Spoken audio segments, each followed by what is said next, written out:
Good morning and welcome to Inside Tennessee. I'm your moderator, John Becker. Our guest this morning represents District 4 on Knox County Commission, Kyle Ward. He opted not to run for re-election in that office. We'll get to that, but welcome. Thank you, sir.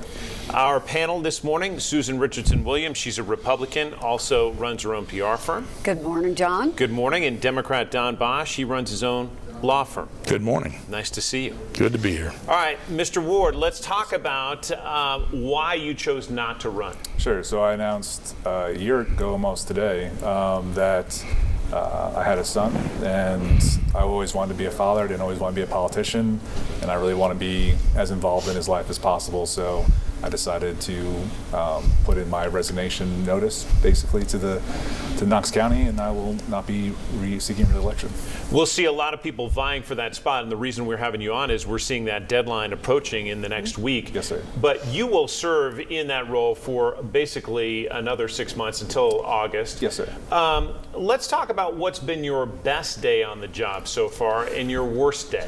My best day and my worst day, that's a And tough Tuesday isn't the day answer for the worst day. Yeah, I think every Tuesday was the best day after commission, but that's tough. I mean, it was a very turbulent time in the service. So I got on, and in the middle of COVID, and when I decided to run, COVID wasn't even in the picture at that point. So get elected in the heat of COVID, and then get thrown right into the battle, and I'm in the front of the battle for the Board of Health, which was very well documented. So I don't think that was the most fun part, especially with the death threat stuff that we had and all the yelling and the 12-hour, 18-hour sessions into 2, 3 o'clock in the morning wasn't a lot of fun, but thankfully we got past that point and we were able to get a lot of things accomplished over the last couple of years.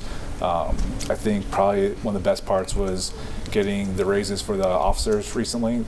That was a really great accomplishment. I think we did as a county, and everybody kind of came together and worked together on that. That was probably the two.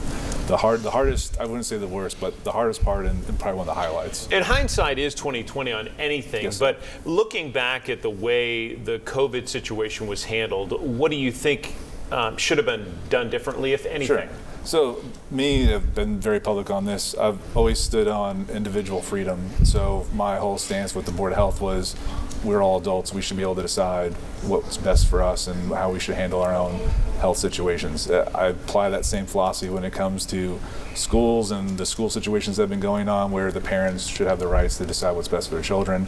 So that's kind of always where I've stood. I think hindsight 2020, looking back, it was the right decision to keep us open as much as possible. Economically, we didn't take as much of an impact. We know a lot more about the data and the science now looking back. So I think all in all, I'm still very proud of the stance I took in that situation. Susan, you want to start? Or would you like me to? Go ahead. Well, Kyle, I think we'd probably be remiss to talk about some things that happened towards the end of your term. Sure. And I know you still have about 7 months left, actually, but yes, sir. There's been some criticism of you sort of being an absentee landlord, so to speak. No Sure. pun intended to your commercial development, but you've not shown up for a lot of things, and until recently, hadn't really explained yourself about your absences. Sure. Why don't you tell our viewing audience sort of what happened there and why you went AWOL for several months? Sure. So I don't know if several months, but a few. Poor reporting would be probably number one. Everybody knew where I was. If you could ask any commissioner, the mayor, everybody. Every year I go to Europe. Well, I have a home in District 4, and I hadn't heard literally Sure. until the media report. Every year I go to Europe for multiple weeks to see my family. I have family over in Europe.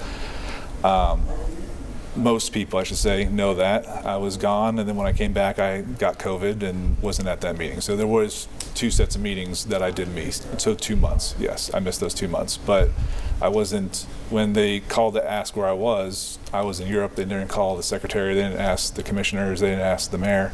They just wrote a report because they're a liberal-leaning newspaper that doesn't like me because... some of us liberals would disagree with that, but fine. Well, why didn't you issue, like a lot of people would, a press release saying, hey, this is where I'm going to be? You know, I go abroad a lot Sure. too, and my phone, and I get WBIR's website every day on whatever planet I happen to be on. I also don't want anybody trying to break into my house knowing that I'm not there. So I don't think, some things the public needs to know, but me not being at my house for a long period of time, I don't think is one of them. But as a public servant, don't you, even if you're not being terribly specific.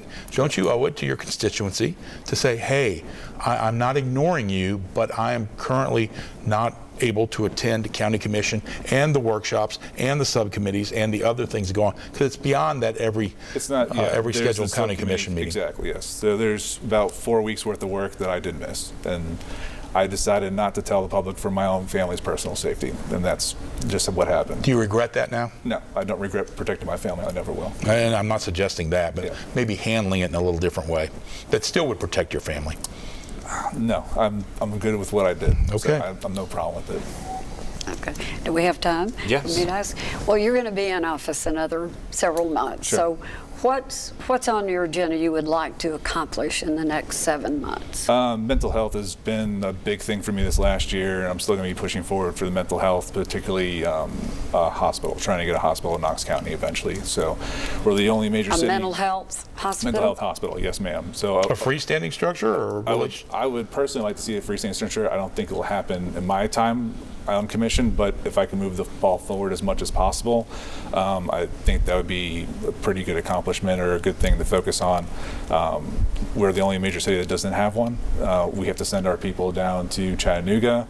We have seen a growing population of homeless and mentally ill people. I think talked to the hospital, the children's hospital downtown. I think just that day when I talked to the doctor, they had tens of children that are on suicide watch for one reason or another.